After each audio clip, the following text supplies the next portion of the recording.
Cara menyatakan relasi ya, yang pertama dengan diagram panah. Nah, diagram panah itu seperti ini ya. Nah, pasti kalian pernah lihat. Nah, di sini adalah yang pertama ini adalah himpunan A, kemudian yang sebelah sini adalah himpunan B.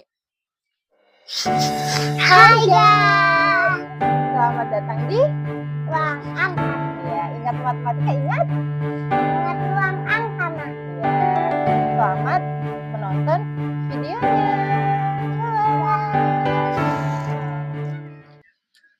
Hai guys, assalamualaikum semua. Masih di ruang sana.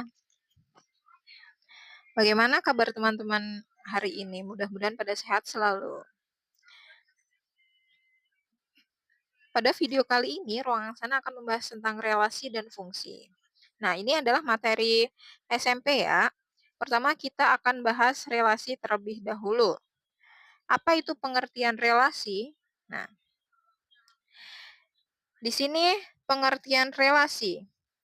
Relasi adalah hubungan antara anggota suatu himpunan dengan anggota himpunan yang lain, gitu ya. Jadi ada dua himpunan, gitu, yaitu himpunan misal. Kalau di sini adalah himpunan A dan himpunan B. Jadi relasi dari himpunan A ke himpunan B adalah menghubungkan anggota-anggota himpunan A dengan anggota-anggota himpunan B. Jadi menghubungkan anggota himpunan A ke dalam anggota himpunan B gitu. Begitu ya.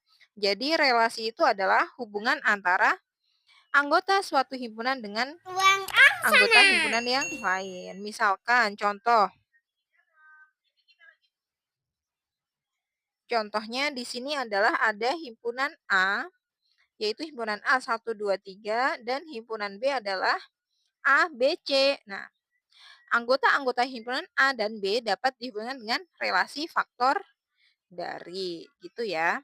Nah, cara menyatakan relasi itu ada beberapa cara. Yang pertama itu,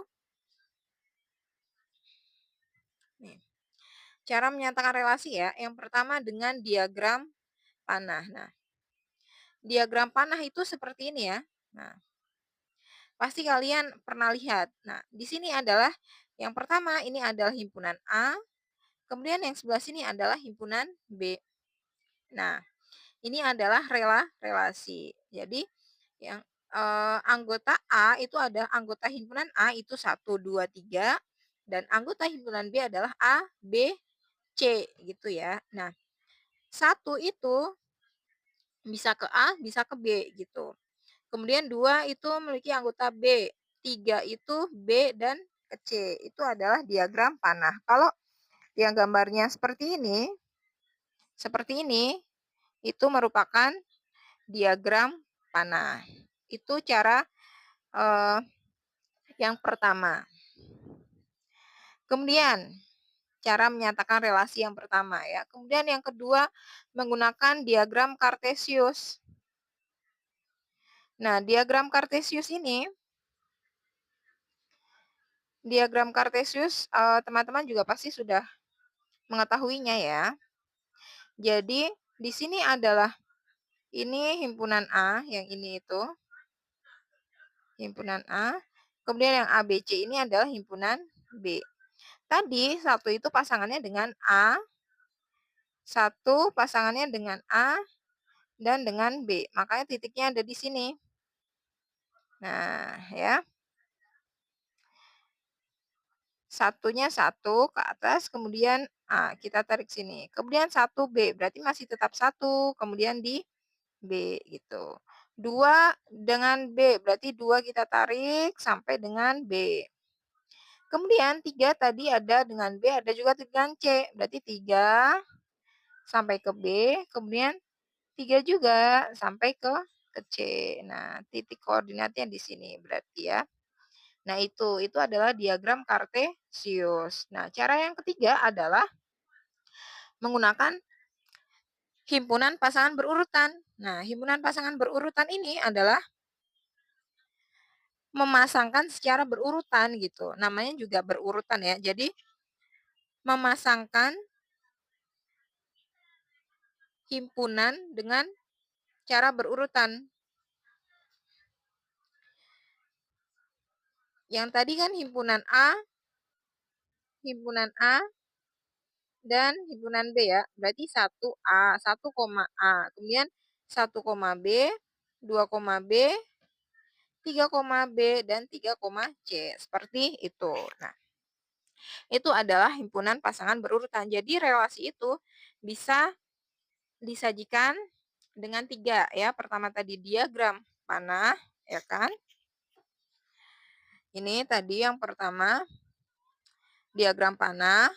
Kemudian yang kedua adalah diagram kartesius. Yang ketiga adalah himpunan pasangan berurutan. Itu relasi. Nah, kemudian kita akan lanjut ke fungsi.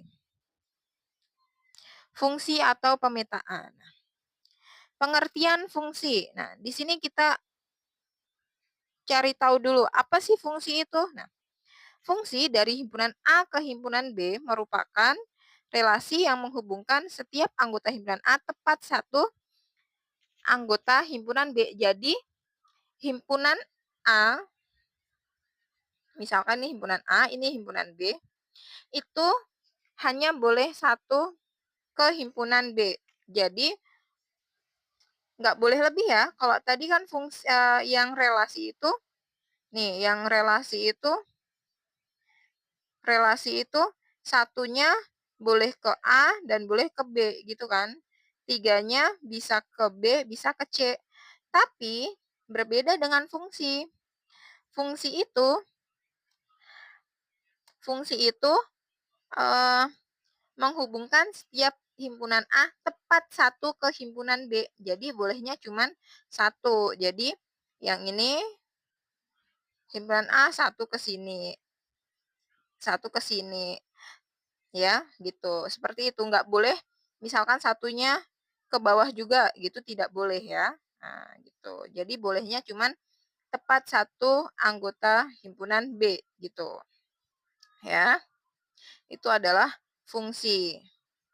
Kemudian yang bukan fungsi. Nah, tadi kan kalau ini fungsi nih, ya kan? Kalau yang ini fungsi nih. Ini fungsi nih. Nah, tapi ini adalah contoh yang bukan fungsi. Kenapa bukan fungsi? Ini bukan fungsi ini. Ini yang bukan fungsi ya. Kenapa bukan fungsi? Karena anggota A ini, yang ini memiliki dua anggota di himpunan B ya kan?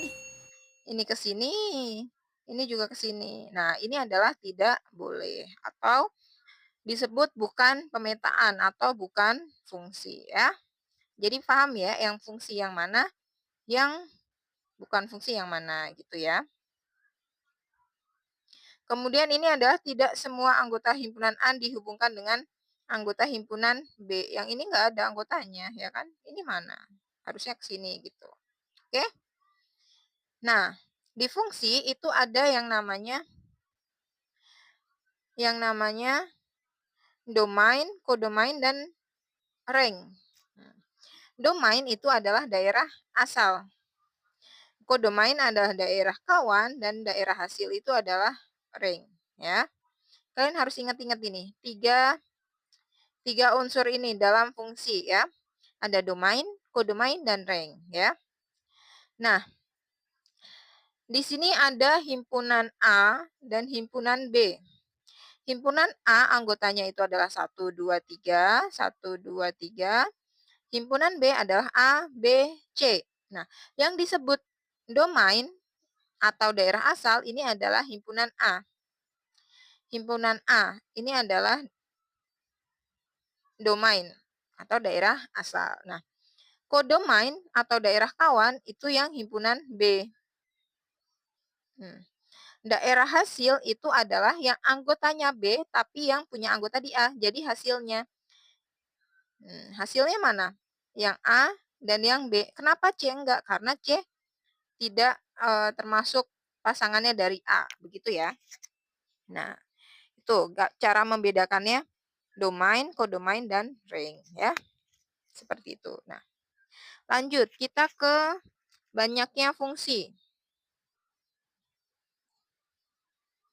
Nah, kita akan menghitung banyaknya fungsi. Jika Banyaknya anggota himpunan A adalah Na, ini Na ini menyatakan banyak anggota himpunan A. Kemudian banyak anggota himpunan B itu adalah NB, maka banyak fungsi yang mungkin dari A ke B. Nah, kalau dari A ke B berarti NB pangkat Na. Tapi kalau dari B ke A berarti Na pangkat NB gitu. Kebalikannya ya. Contoh, kita lihat contoh di sini. Misalkan himpunan A adalah 1, 2, 3, 4. Nih himpunan A. Kemudian himpunan B adalah A, B, C. Yang ditanya apa? Banyaknya fungsi yang mungkin dari A ke B, kemudian dari B ke A. Nah, kita harus tahu dulu berapa Na dan berapa NB. Na-nya adalah 4. 4 itu terdiri dari berapa saja? Ya tadi ini. 4 itu kan 1, 2, 3, 4. Kemudian yang B, B ini adalah 3. 3 yang mana ini? A, B, dan C gitu ya. Jadi kita jawab, banyak fungsi yang mungkin dari A ke B adalah NB pangkat Na. NB-nya berapa? 3. Berarti 3 pangkat 4 sama dengan 81. Kemudian, banyaknya fungsi yang mungkin dari B ke A. Berarti Na pangkat NB.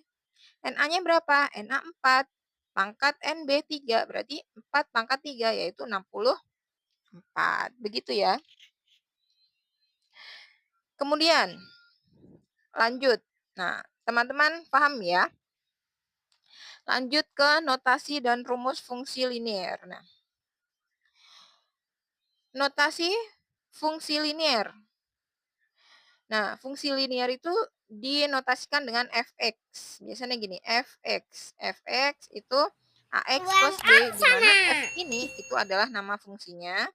Kemudian x ini adalah anggota daerah asal, berarti daerah yang asalnya ya, domain ya. Kemudian ax plus b sama dengan bayangan dari x-nya. Nah, rumus fungsi linier itu ya ini, fx sama dengan ax plus b. Gitu. Misalkan di sini contoh.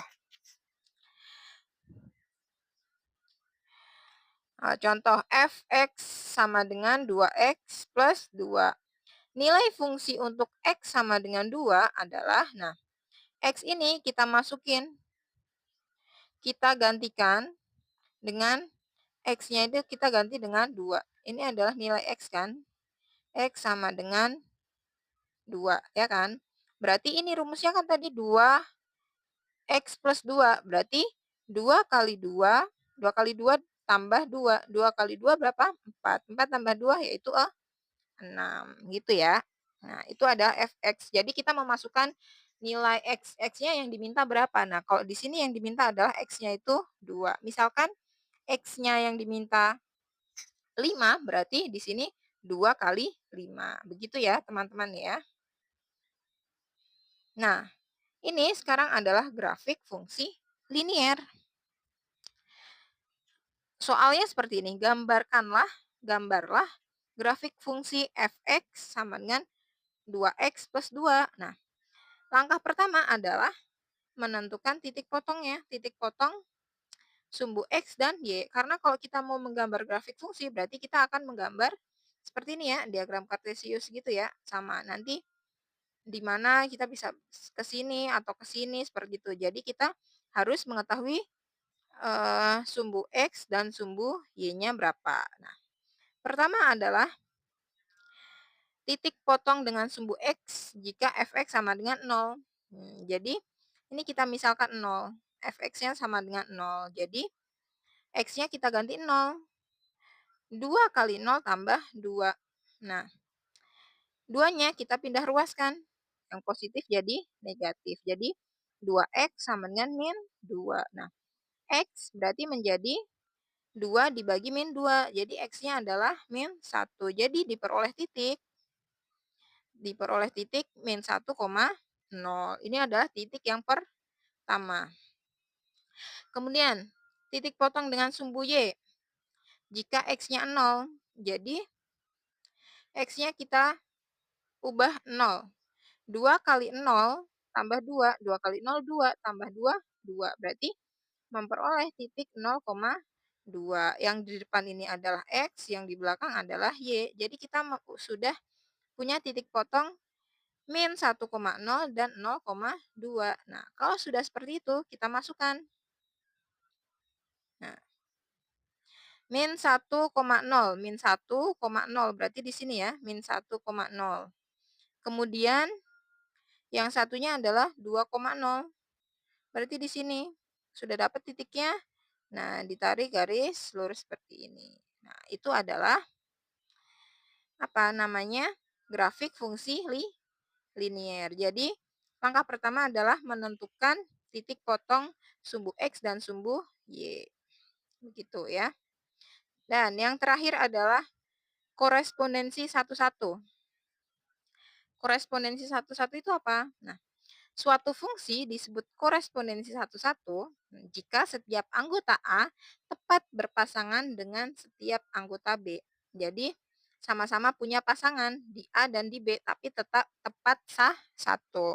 Itu yang disebut korespondensi satu-satu. Jadi sama ya, anggotanya sama. Kalau misalkan anggotanya A 4, anggotanya B 5, nggak bisa korespondensi satu-satu karena anggotanya nggak sama, jadi nggak bisa berpasangan tepat satu gitu ya. Nah, cara menghitungnya adalah bagaimana? Misalkan, contoh di sini ya, himpunan A 1, 2, 3, himpunan B A, B, C. Nah, banyak ya korespondensi satu-satu yang mungkin untuk himpunan A dan B adalah, nah sebenarnya kan rumusnya seperti ini ya, tapi kita bisa sederhanakan diganti dengan N faktorial. N faktorial itu apa? Jadi anggotanya ada berapa? N ini anggotanya 1, 2, 3. Anggota himpunan A 3, anggota himpunan B 3. Berarti adalah bisa korespondensi satu-satu ya, berarti 3 faktorial. 3 faktorial itu adalah perkalian ke belakang ya. Berarti 3 kali 2 kali 1. Berarti berapa? Sama dengan 6. Nah, berarti banyaknya korespondensi satu-satu yang mungkin untuk himpunan A dan B adalah 6. 6 ini ya, teman-teman ya. Nah, itu untuk pembahasan relasi dan fungsi gitu. Ini materi untuk SMP. Nah, teman-teman kalau misalkan kalian masih bingung, masih apa sih bedanya relasi dan fungsi gitu, bisa kalian tulis pertanyaan di kolom komentar ya. Terus dukung channel Ruang Aksana juga dengan cara like, komen, dan subscribe, share juga ke teman-teman kalian ya.